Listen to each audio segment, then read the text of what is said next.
Assalamualaikum warahmatullahi wabarakatuh.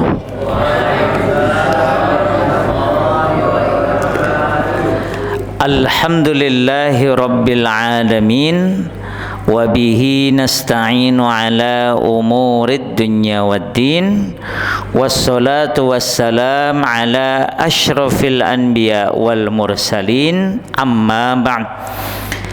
Qala Allah ta'ala fil Qur'anil Karim, yarfa'illahu alladhina amanu minkum walladhina utul ilma darajat. Wa qala Rasulullah sallallahu alaihi wasallam, wa man yuridillahu bihi khairan yufaqihu fid din. Sadaqallah wa sadaqa Rasulullah sallallahu alaihi wasallam.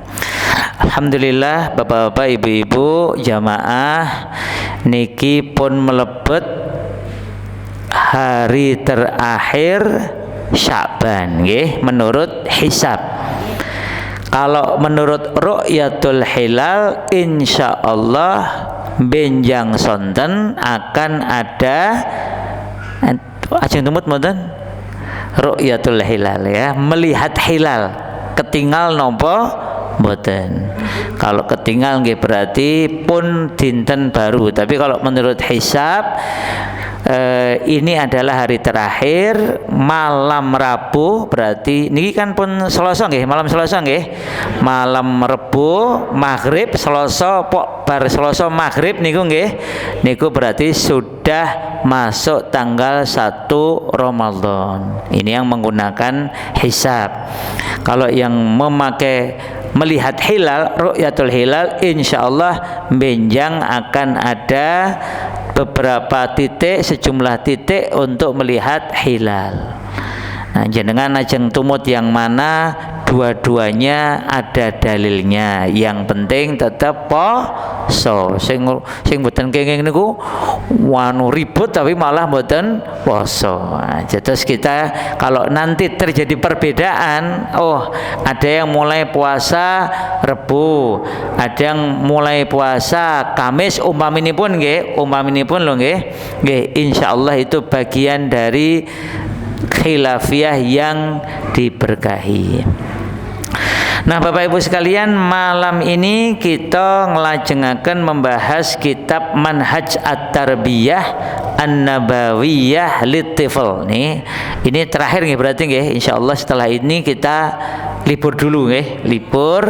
Bapak Ibu kita semua moga-moga insyaallah diberi umur panjang yang barokah, bisa bertemu dengan Ramadan, bisa beramal soleh di bulan Ramadan.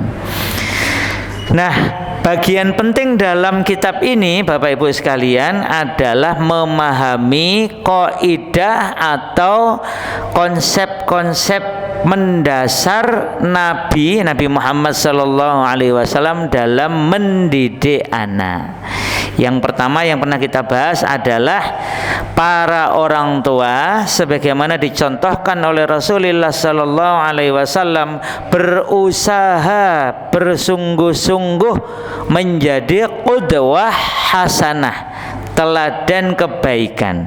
Mungkin tidak di semua bidang, tetapi pada beberapa hal termasuk dalam urusan didik anak. Kemudian yang berikutnya adalah mencari waktu yang tepat untuk memberi nasihat atau pengarahan. Terus Bapak Ibu, tanda orang tua ini mau bersungguh-sungguh mendidik anak, dia menasehati anak. Dados kok wonten tiang sepuh kok mau menasihati anak, sebenarnya ini orang tua yang mengikuti teladan Rasulullah sallallahu alaihi wasallam. Dan anak yang baik itu anak yang kalau dinasehati dia mau mendengarkan, karena Rasul mengatakan ad-din an-nasihah. Agama itu adalah nasihat. Jadi agama ini tegak pada diri kita Bapak Ibu, kalau kita ini mau menerima nasihat, mau memberi nasihat. Bapak Ibu, simbah-simbah kok dinasehati remen, alhamdulillah, berarti agama masih tegak pada diri jenengan. Nah, Rasulullah Shallallahu Alaihi Wasallam memberitahu atau mengajarkan kepada kita waktu-waktu terbaik untuk memberi nasihat. Kapan kemawon? Pertama, saat safar atau di perjalanan. Ini perlu untuk diulang-ulang ini ya, waktu-waktu yang istimewa ini. Jadi yang pertama adalah waktu safar. Ini seperti diceritakan oleh Abdullah bin Abbas radhiyallahu anhuma. Kuntu khalfan Nabi sallallahu alaihi wasallam yauman, kata beliau. Jadi Ibnu Abbas ini waktu masih kecil itu dibonceng Nabi.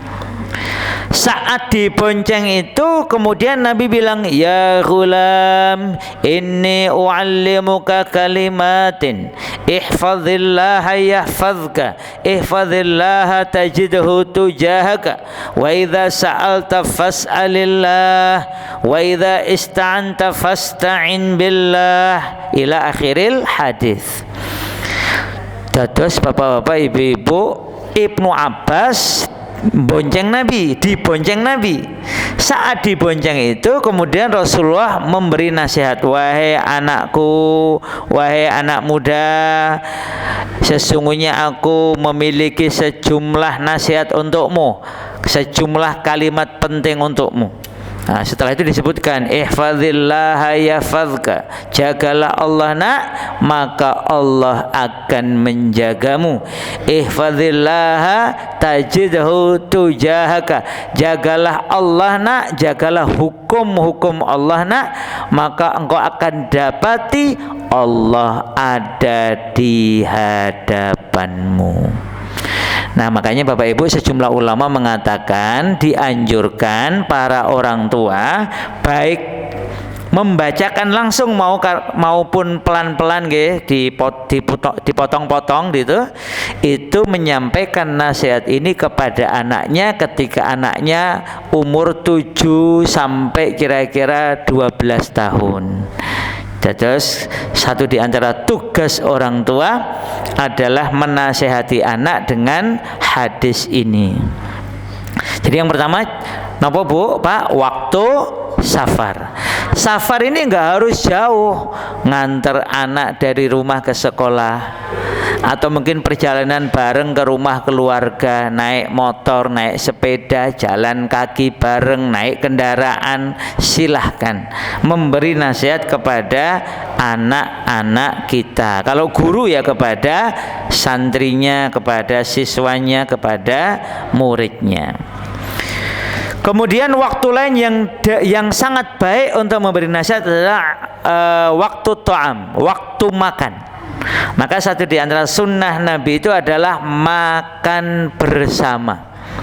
Jadi bahkan sampai dianjurkan kalau mampu dan memungkinkan itu makan bersama dilaksanakan setiap hari. Kalau tidak ya disediakan waktu mungkin sepekan sekali, sebulan sekali. Tapi kalau memungkinkan dilaksanakan setiap hari, ada sekali makan bareng. Bahkan ada yang meriwayatkan Rasulullah SAW itu biasa makan bersama orang lain. Jadi kalau beliau dahar, Rasulullah dahar, itu biasa mencari teman makan kalau memungkinkan. Kalau nggak ada, biasanya beliau meminta orang untuk mencarikan. Ayo, umpamanya beliau sahur, nggak ada temennya. Kadang beliau meminta untuk seorang sahabat, Anas umpamanya, Anas carikan orang yang mau sahur bersamaku. Nah, nanti dicarikan, kemudian sahur bersama Rasulullah Sallallahu Alaihi Wasallam. Suatu kali ada seorang anak, ini sangat terkenal nggih. Ini penting untuk kita ingat-ingat dan kita ulang-ulang. Anak ini namanya Umar bin Abi Salamah, masih kecil. Makan, nah ini nanti kan kita makan bareng nggih nanti nggih. Ya, entah snack, entah yang lain, pokoknya makan bareng. Kemudian anak kecil ini itu tangannya kemana-mana, celometan ya, kemana-mana. Maka kemudian kata Rasulullah, ya ghulam samillah kul biyaminik kul mimma yalik. Nak, bacalah bismillah, makanlah dengan tangan kanan dan ambillah yang dekat terlebih dahulu. Maka kata Aswad, ini kaidah penting. Bapak-bapak, ibu-ibu, di saat makan itu selingilah dengan ngobrol dan nasihat. Jadi sambil makan ini kan anak itu indal akal, indat ta'am. Kalau ada makanan tuh seneng apa mboten biasanya pun? Senang. Ketika hati anak senang, kokohkan dengan nasihat. Seperti yang dicontohkan oleh Rasulullah sallallahu alaihi wasallam. Kemudian yang ketiga adalah indal marad, saat anak sakit. Jadi anak sakit ini tentu kita nggak berdoa karena anak kita sakit, tetapi ketika anak sakit ini kesempatan untuk memberikan nasihat. Suatu kali ada seorang remaja belia itu biasa membantu Rasulullah Sallallahu Alaihi Wasallam itu sakit. Remaja ini diceritakan beragama Yahudi. Kana ghulamun Yahudiyun yukhdimun Nabiyya sallallahu alaihi wasallam famaridha. Sakit dia ini. Fatahun Nabi sallallahu alaihi wasallam ya'uduhu. Maka Rasul kemudian datang menjenguk anak yang sakit ini. Faqa'ada 'inda rasihi. Lalu beliau duduk di dekat kepala anak ini. Faqalalah, lalu beliau bersabda kepada anak ini, aslim, pendek sekali, nasihatnya pendek. Nak, masuk Islamlah. Fanadhara ila bihi wa indahu. Anak ini lalu nengok kepada bapaknya. Bapaknya ini juga orang Yahudi sedang di situ.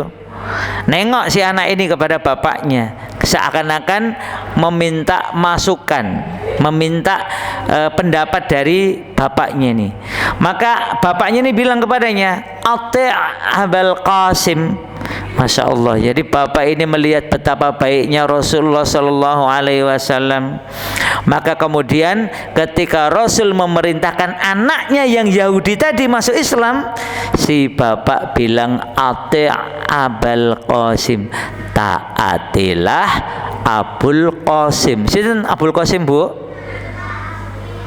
Abu Qasim niku sinten? Abul Qasim niku sinten? Itu kunyah itu panggilan Rasulullah Sallallahu Alaihi Wasallam. Itu orang-orang manggilnya Abul Qasim. Kalau orang-orang beriman manggilnya Rasulullah Sallallahu Alaihi Wasallam.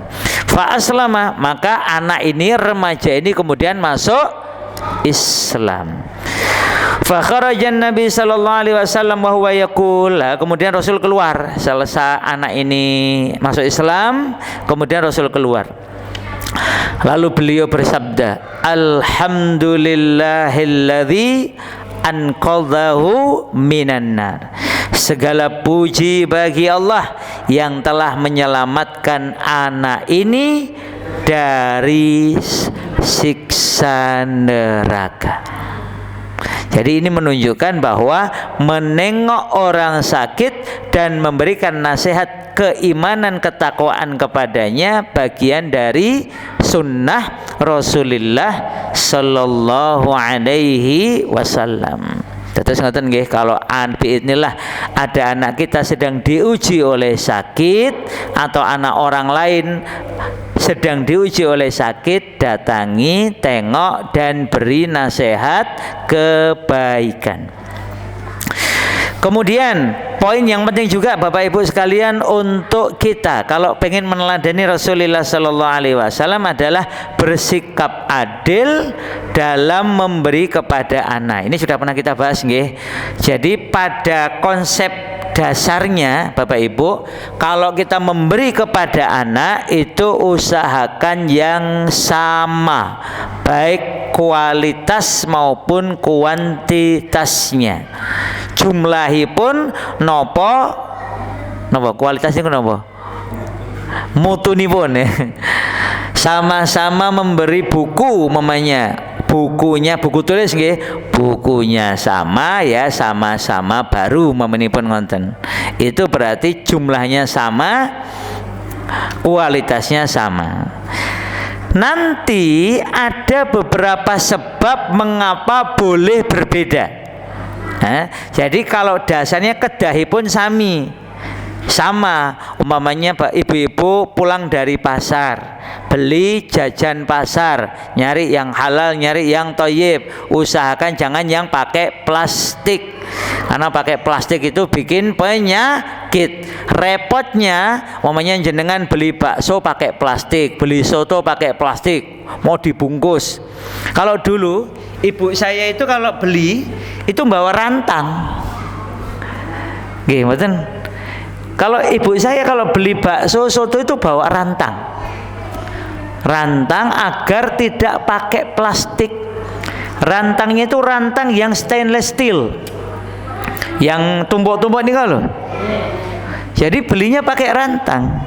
Bakso gitu kadang nanti janjian sama tukang bakso atau apa yang suka lewat itu keliling. Alhamdulillah. Ngapunten. Oh nggih. Apakah ngapunten saged riyen? Maklum niki musim hujan. Alhamdulillahirabbil alamin. Yahdikumullah wa yuslih balakum. Terus Bapak Ibu sekalian, ibu kami itu biasa punya stainless steel itu beberapa. Kalau nggak salah itu 2 atau 3. Jadi kalau beli yang panas-panas itu nggak perlu pakai plastik, siapkan rantang. Begitu pula kalau beli mamanya napa niku bubur gitu, sayur gitu ya. Itu bawa napa niki bawa tempat sendiri sehingga tidak perlu pakai plastik. Jadi kalau yang kuah-kuah yang panas-panas nggak mau pakai plastik. Ya alhamdulillah ya, itu karena kesadaran juga mungkin karena apa niki waktu itu sudah biasa. Sekarang bukan biasa nggih Bu nggih. Nopo-nopo plastik, dikit-dikit plastik. Itu menurut riset banyak jurnalnya, itu kalau dipakaikan plastik itu ada ribuan mikroplastik, itu kemudian larut dalam kuah itu, dalam makanan itu. Nah kalau dimakan, wah itu tanda itu bakal menjadi sakit. Ada yang jadi kanker, ada yang jadi tumor. Terus makanya ini kemarin bismillah ada teman kami itu ayahnya meninggal ya, itu tiba-tiba ditemukan dia ada tumor atau ada kanker. Ini bismillah ibu mertua saya juga begitu. Kita nggak tahu ya apa penyebabnya, tetapi diperkirakan kadang begitu orang, mohon maaf nggih, biasa makan minum yang bersoda atau yang gulanya banyak, kimia buatannya banyak, itu tiap hari ya kalau numpuk 10 tahun 20 tahun ya mohon maaf itu bisa-bisa menjadi pemicu kanker, pemicu tumor. Sekarang nggak kerasa, iya, sepekan nggak kerasa, betul, sebulan nggak apa-apa tuh, iya, tapi kalau 5 tahun 10 tahun nah baru. Sampai ada anak kecil karena tiap hari makanannya nggak ngawur gitu, naudzubillah min dzalik, nugget lah, kemudian sosis langsung makan, itu kan bahaya itu. Makanan yang langsung bisa dimakan itu kalau nggak hati-hati itu ternyata mengandung bahaya ya yang sangat tinggi. Anak ini belum 10 tahun itu sudah biasa keluar masuk rumah sakit. Sampai kemudian dia bikin akun bersama keluarganya untuk penyadaran. Ini sempat saya download itu. Ya, saya download untuk pengingat saya dan keluarga dan siapapun yang mau. Jadi anak ini akhirnya sering keluar masuk rumah sakit. Ada yang gagal ginjal, ada yang macam-macam lah. Gara-gara kebiasaan yang tidak sehat. Mungkin nggak kerasa sekali lagi nggih, tetapi itu tadi. Makanya kalau Bapak Ibu membelikan makanan untuk anak itu perlu disadari sehat napa mboten. Selain halal nggih, halal oke, thayyib bagian dari thayyib adalah sehat atau tidak. Sehingga anak-anak kita, keluarga kita, masyarakat kita tumbuh menjadi pribadi yang sehat. Nah, ini Indonesia ini termasuk istilahnya pun sudah red flag, sudah napa niki bendera merah. Karena Indonesia ini dikit-dikit plastik, dikit-dikit styrofoam. Lama-lama sakit semua. Bikin teh napa kopi pakai niku nggih sing gelas napa nika? Gelas mika atau mboten sik napa? Luarnya itu kertas. Itu dalamnya itu plastik tipis. Ayo sakit semua. Makanya saya biasanya kemana-mana mengusahakan membawa tumbler atau membawa gelas sendiri. Jadi saya punya banyak gelas maupun tumbler, terutama gelas nih, karena saya kalau seneng ngopi, jadi biasanya bawa kopi, bawa air mineral itu pakai itu. Nah, oleh karena itu ibu-ibu, bapak-bapak, kelihatannya sepele tapi ini penting untuk kesehatan kita dan keluarga kita. Nah, kalau kita memberi hadiah kepada anak-anak kita, usahakan sama. Kapan boleh beda? Kata ulama, kalau ada pertimbangan syar'i. Umpamanya anak jenengan itu ada yang TK, ada yang SMP, ada yang kuliah. Tentu uang sakunya beda atau sama? Beda, menyesuaikan keperluan masing-masing anak. Itu contohnya. Begitu pula ada anak yang boleh tidak beri, kata ulama. Jadi yang lain kita beri, yang ini nggak diberi. Kenapa? Karena anak ini kalau diberi dia menggunakannya untuk foya-foya. Maka kata ulama, boleh anak-anak yang berkecenderungan tidak bisa mengelola uang itu nggak diberi hadiah. Tapi ingat, harus ada pertimbangan syar'i. Kalau suka nggak sukanya orang tua itu nggak boleh. Oh, mentang-mentang sama anak kedua atau anak ketiga atau anak kelima atau anak ketujuh lagi nggak seneng, terus kemudian nggak dikasih, nggak boleh.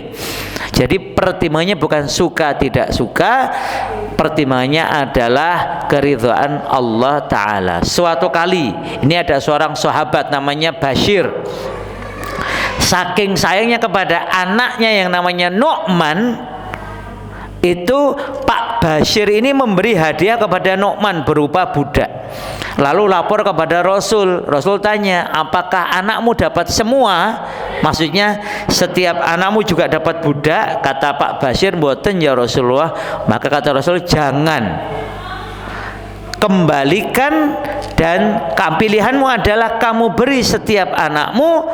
Kalau tidak, jangan, ambil kembali.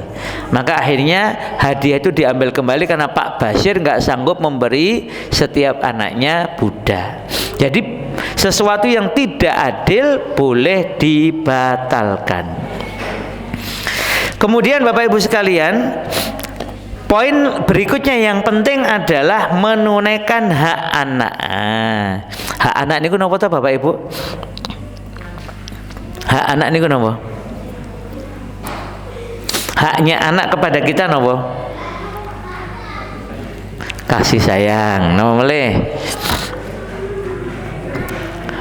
Hak anak itu secara umum kan dibagi dua nggih, yang batin maupun yang lahir.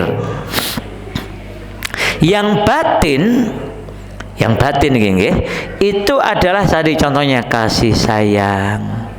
Kemudian kasih sayang itu kan kalau di dalam hati nggak kelihatan. Maka bentuk kasih sayang kita kepada anak kita usahakan sama persis. Kita usahakan sama persis bentuk perhatian. Ada juga yang sifatnya itu zahir, umpamanya tadi masalah makan, pakaian. Nah, itu kita usahakan juga menunaikan hak ini, termasuk disebutkan oleh para ulama adalah janji. Kadang kan Bapak Ibu janji sama anak nggih. sengaja nggak sengaja janji.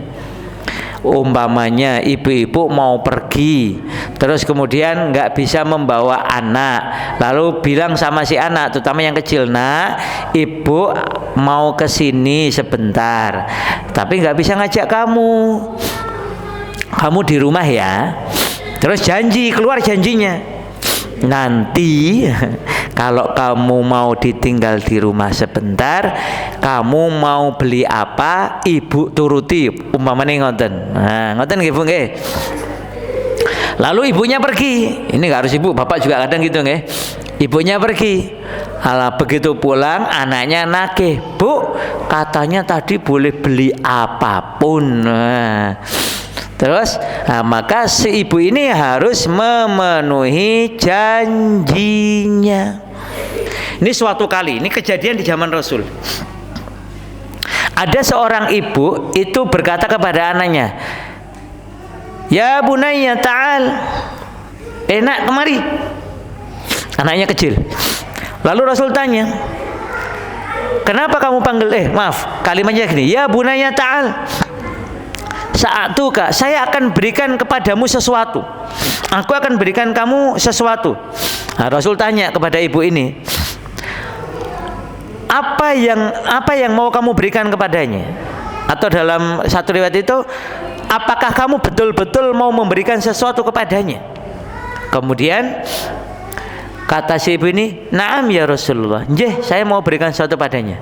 Maka Rasul bilang begini nih, kalau kamu tidak memberikan sesuatu kepadanya, maka itu dicatat sebagai kizbah, sebagai dusta, ngapusi.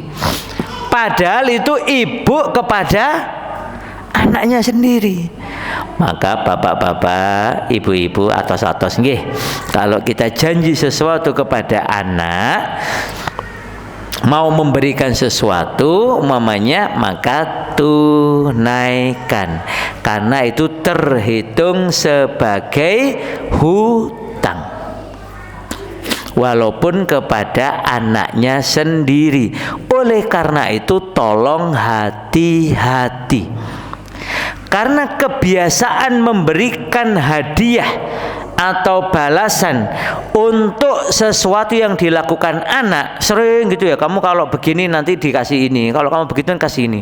Itu kalau nggak hati-hati tidak mendidik anak, malah bisa merusak anak, karena anak akhirnya melakukan sesuatu bukan karena kecintaannya pada amal soleh, tapi karena ngarep-ngarep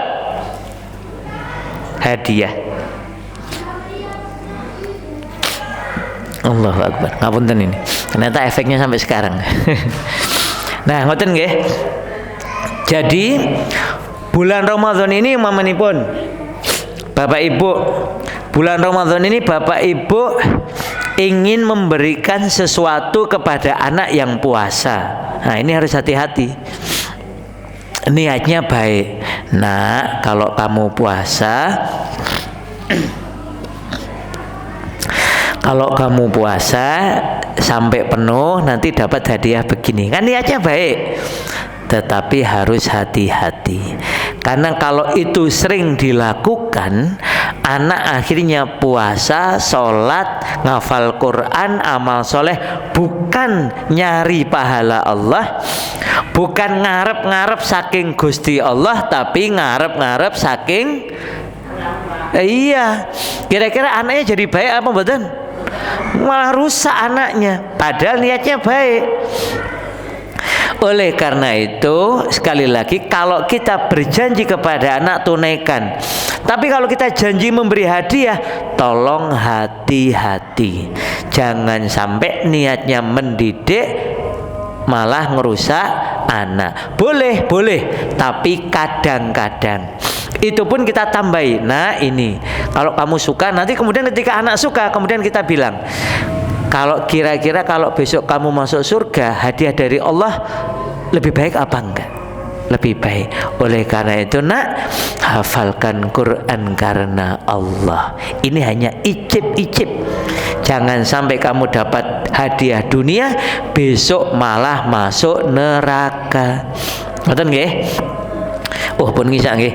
Alhamdulillah. Ini ibu-ibu, bapak-bapak, jamaah sekalian, ini pertemuan terakhir kita sebelum Ramadan. Semoga sekali lagi Allah Ta'ala berkahi Ramadan Sya'ban kita ini nggih. Allahumma barik lana fi Rajab wa Sya'ban wa ballighna Ramadan.